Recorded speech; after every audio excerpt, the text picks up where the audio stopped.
Stepping Stones family, Miss Kim here. Hey, I wanted to share a little story that happened to me the other day. My kids and I were sitting at our dining room table when a little bird went zoop right past our window on our deck. So we opened the door to look what was happening, and we found a little bird out there making a nest. And it had all kinds of things in its beak. It had curly ribbon, it had some stuffing, it had some straw, and it was just all hanging out of its mouth, and it was so cute. That made me think about this, one of my favorite books from growing up. It's called The Best Nest, and my mom used to read it to me. This is actually my book from when I was a little girl, so this is an old book. So I wanted to share it with you today. All right, here we go. This is called The Best Nest by P.D. Eastman.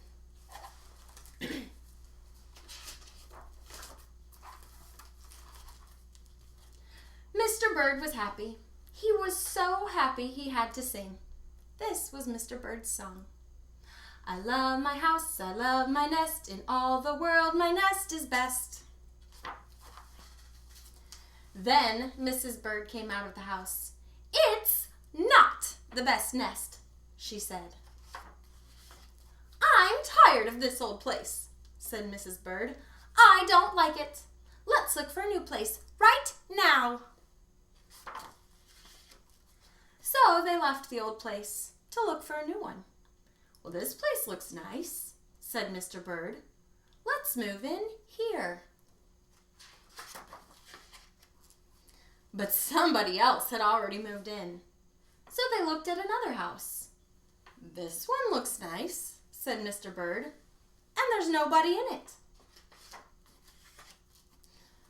You're wrong, said Mrs. Bird. This house belongs to a foot. So they went on looking. I like this one, said Mr. Bird.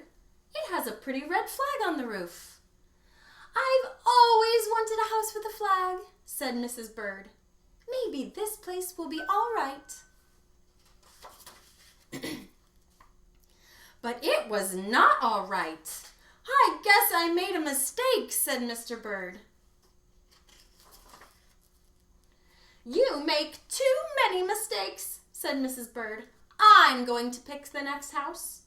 And here it is, right here. They flew in.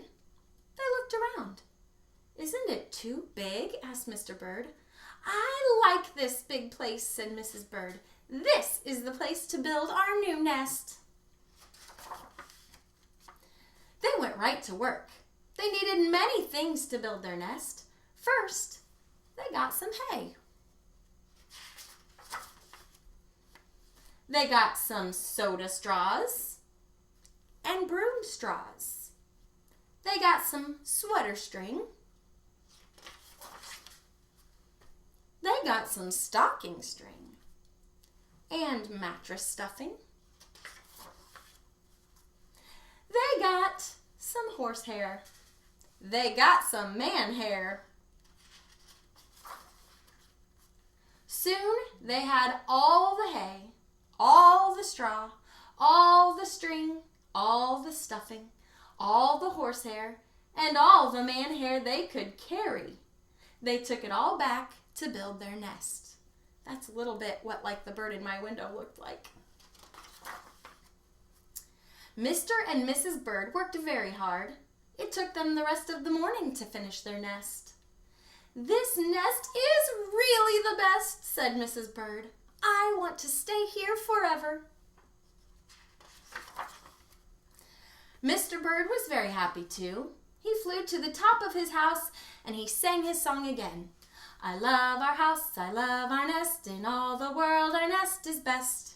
He was so busy singing, he didn't even see Mr. Parker coming. Every day at 12 o'clock, Mr. Parker came to the church. Mr. Parker came to pull a rope, and the rope went up to the bird's new nest. The rope rang the big bell right under Mrs. Bird's nest. Bong, bong, bong. Mrs. Bird got out of there as fast as she could fly. When Mr. Bird came in, all he could see was a mess of hay and string and stuffing and horsehair and man hair and straws. Where was Mrs. Bird? "I will look for her until I find her," said Mr. Bird. He looked high, he looked low, he looked everywhere for Mrs. Bird.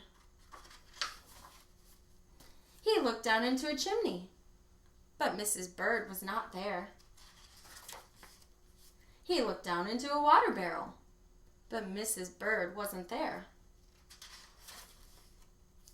Then he saw a big, fat cat. There was a big, fat smile on the fat cat's face. There were some pretty brown feathers near the fat cat's mouth. Mr. Bird began to cry. "Oh dear," he cried. "This big fat cat has eaten Mrs. Bird." Mr. Bird flew off. "I'll never see Mrs. Bird again," he cried. It was getting dark. It began to rain. It rained harder and harder. Mr. Bird could not see where he was going. Crash!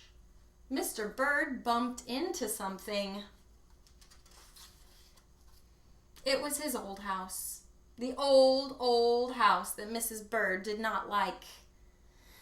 "I'll go inside," said Mr. Bird. "I'll rest here until the rain stops." Mr. Bird went in, and there was Mrs. Bird, sitting there, singing. "I love my house, I love my nest, in all the world my nest is best."